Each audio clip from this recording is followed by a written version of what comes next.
Yo, yo, yo, yo, yo, yo, yo, yo, yo, yo. Shark Tale is a 2004 animated comedy film produced by the DreamWorks Animation and animated by the Pacific Data Images and distributed by DreamWorks Pictures.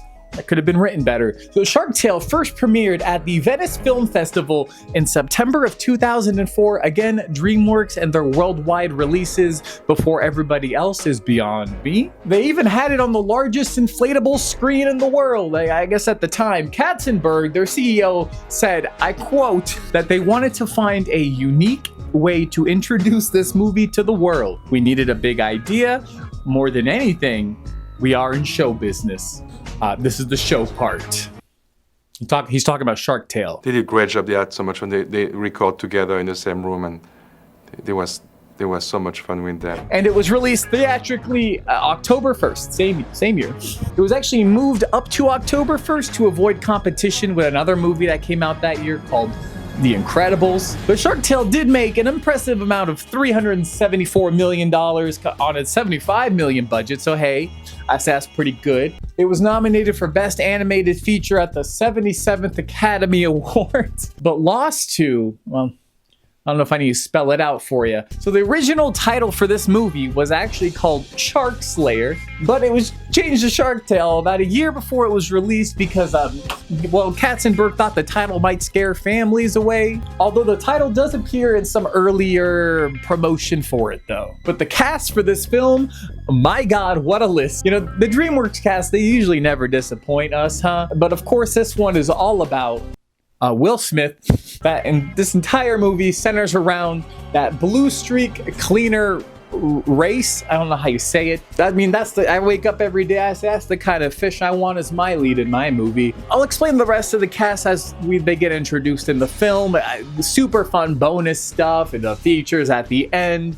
So let us begin. All right, the open shot, they got the fucking moon kid here. Nothing unusual going on, just the generic. Though they do have the same music they use in Shrek for this opening. Found that interesting. So there's the fish kid. He's just tossing his bait. It's a very nice transition here, though. It's followed by the Jaws music. I already know what kind of movie this is gonna be. So we get introduced to Lenny, played by Jack Black. Lenny is a tender soul. He's a fish out of water. He doesn't fit in. It's a quick little intro with the bro sharks, then we get the cast names. A little curious with the font that they used here. I guess it closely resembles the font of Zurich STD Extra Black. Is that actually what it's called? So after the Jaws theme music plays again, we're not even 2 minutes in here yet, we start off with a newscast. I'm telling you guys, this seems to be a staple with DreamWorks. Like the B movie had this, Monsters vs. Aliens had this, Megamind had this. Seems like there's like a theme going on here. All that we're missing is a butt shot. But our anchor for this special occasion is Katie Current. I love that. We just received official confirmation. The sharks are gone. I repeat, the sharks are gone. Shark Tale.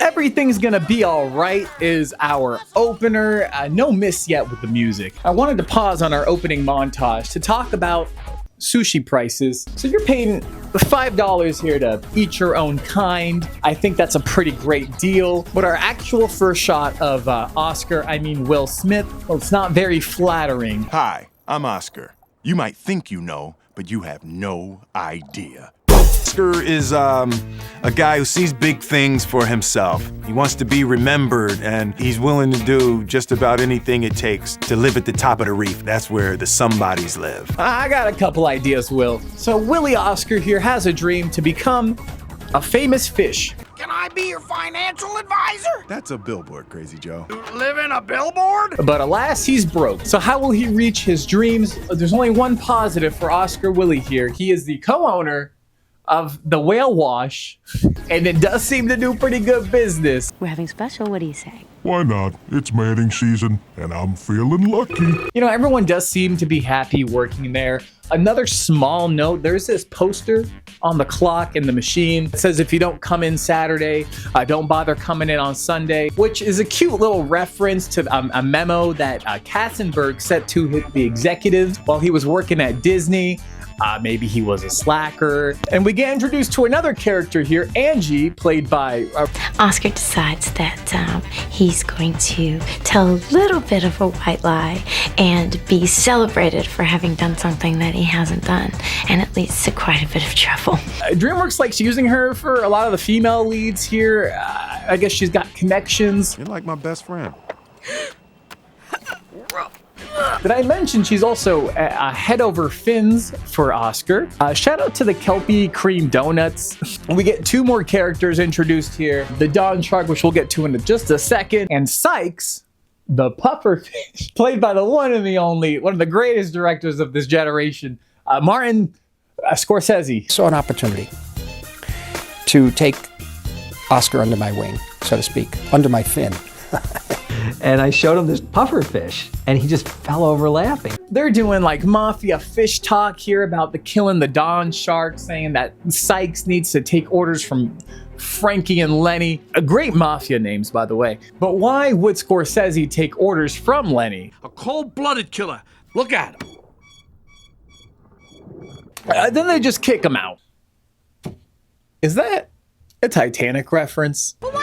Gotta pay him too. The Shark Mafia does not play. So back at the whale wash with Oscar, I don't know, so far most of his scenes just seem like ego boosting to Will. Like everyone gets along with him, they like him, they laugh at his terrible jokes. It could be a lot worse, you know? I could have this job and look like you. Which for 2004 makes sense. He was pretty big, but wow, he loves the attention. I will also add that the services at the whale wash are incredible. For as many times as Oscar Willie goofs, you know, like throwing soap in the eye of whale number 3 and offering him coupons was like impeccable. One of the best tongue scrubbers this generation. All right, it's time to talk about the Rastafarian jellyfish. Been ignoring them so far. So they go by Ernie and Bernie, which I think is a play on Bert and Ernie from Sesame Street, which is very odd. So Ernie is voiced by Ziggy Marley, Bob Marley's son. So I think they were extra excited to have him in there. Steve Marley, Ziggy Marley, and Sean Paul. Y'all ready for guitar here? Well, he who sits and worry all his life away. Easy, just don't worry, you know? Everything's alright. For the Scorsese, Sykes, Puffer, who they bring Oscar to. Now snap your fin right on the, snap it. Oh, hey, don't sweat it, Sykes. A lot of white fish can't do it. Oscar is just a nuisance to him, and I mean, what's new? He's wasting his money, and he's got to pay the Don, which is a good segue to start talking about the Don Shark, played by Robert De Niro. He's the head of the underwater Don Lino. Yes, Robert De Niro will portray my father. We auditioned a lot of people, and I just felt like, let's give this guy a break. That's right, The Godfather plays the Godfather, but for kids, yeah, honestly, Oscar's just like a big troublemaker that should just be discarded. Well, then there's me. I'm getting there. There's Carl. There's whale poo.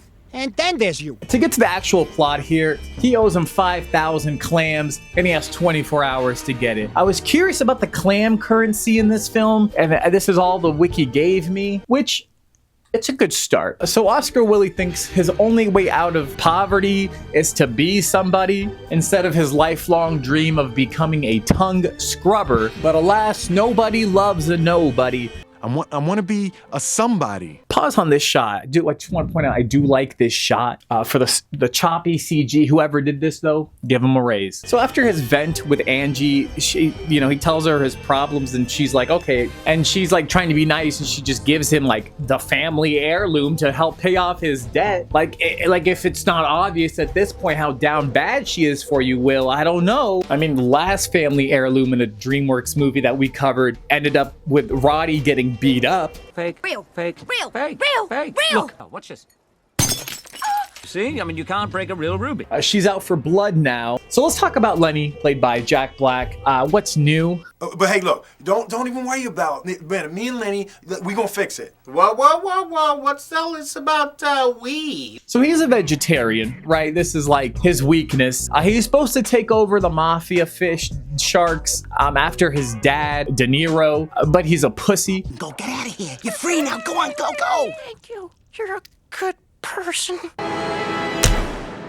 It's going to be a difficult journey for him. So as he's on his way to deliver the family heirloom to, pufferfish, I guess every man will eventually walk by racing seahorses and decide to bet all their money off of a conversation they just overheard somebody talking about that said this horse was going to win, which honestly is reasonable. Maybe it's a Will Smith trait, but I guess he bet a little too loud and he caught the attention of Angelina Jolie plays Lola. My character is quite shallow and a bit of a gold digger. She's just after him. She's a, how do you say it? When you're a fish, it's always she swims up to him. She's always swimming at him. She's literally just a gold digger. That's her whole role. They really wanted her in this movie, I feel like. Angelina Jolie just takes your breath away. I don't have to say it any other way than that. She's just amazing, amazing talent. What are you afraid of? I don't buy it. This is like peak height in their careers for most of the people in this film. Like they even play like a remix of Gold Digger, but not the good one, but the ludicrous version, who apparently is really proud to be producing on this film. It's an all-star soundtrack. You talk about real talent. They are not slacking on anything. The name of the song I'm contributing to this movie, Shark Tale, is called Gold Digger.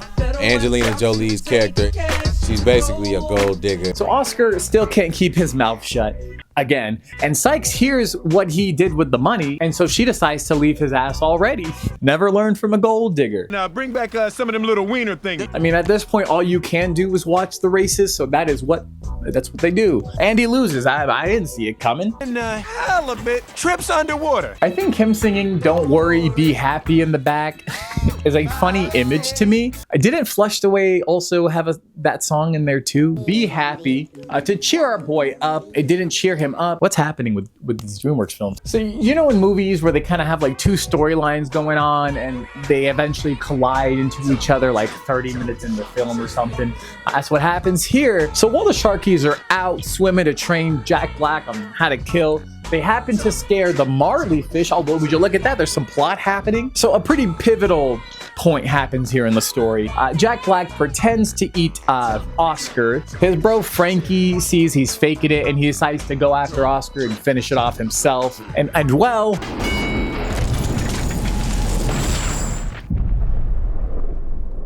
so the odds of an anchor, wherever they are in the ocean, exact spot, going like 40 miles an hour, spectacular. So the jellyfish Rastafarian, they caught all this, right? What does he do? Lie. Ladies and gentlemen, I introduce to you the Shark Slayer. God, look at that.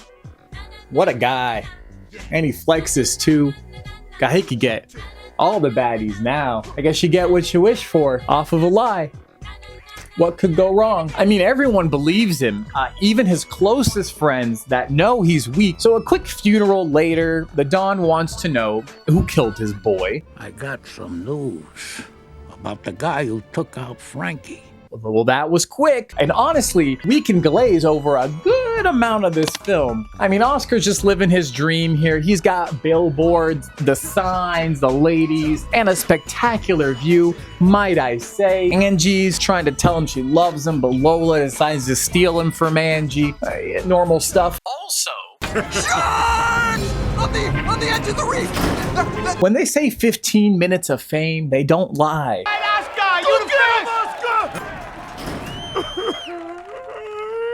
I feel like that wasn't even a joke, and that's just how Will Smith is all the time. I just realized I am wearing a green shirt. I apologize, but you know what? I can just look at more of the water instead of me. But of course, he's gonna run into Jack Black again. He's trying to warn him about the Shark Slayer. A bit more crying, the usual stuff.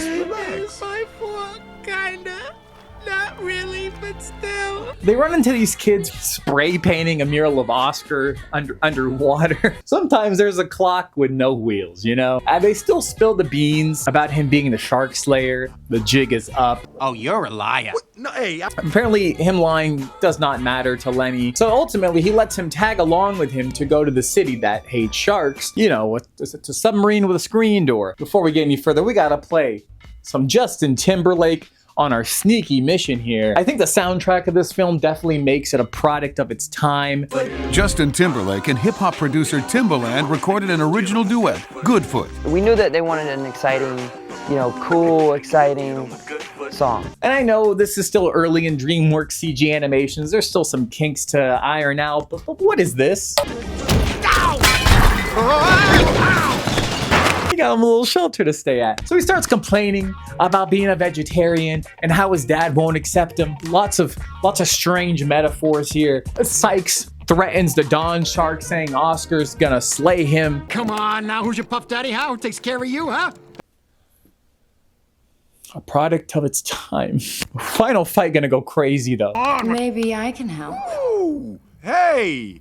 How do you even write a gold digger in a kid's film? I don't know, beats me. So Angie found Lenny. Why would you do that? I don't know. I like her. I do the same. So it's time to devise a plot to get rid of the mafia. Speed things up here a little bit, right? So they banter out a plan. That Shark Slayer's crazy, man. You say, oh man, that Shark Slayer crazy, man. He crazy. He know Jeet Kune Do and he beat me so bad. Crazy, man. He crazy, man. I could paint you up all bloody, right? And you swim out and meet the sharks. And you be like, oh, that Shark's like crazy, man. That's perfect. That's perfect, Oh, right? that's a brilliant idea. Honestly, their epic non-choreographed fight in the fucking town square is pretty entertaining. We got a little less conversation by Elvis playing over it, which I don't know if that fits, but it's probably definitely an ego thing for Will. So, you know, he's tossing the fucking poor Lenny all over the fucking city in front of all the mafia fam. He ends up scaring them off, though. It's going all according to plan. Hey, Lo! I'm Katie Curran, here live watching the Shark Slayer making out. I feel like I'm just reacting to clips at this point, guys. One thing I will give this film, though, that there is something happening every fucking 2 minutes. A very emotional scene happens here with him and Angie in front of the shark spills feelings. She tries to tell him that she's a gold digger, tells him she loves him, cries, back to the crib I go.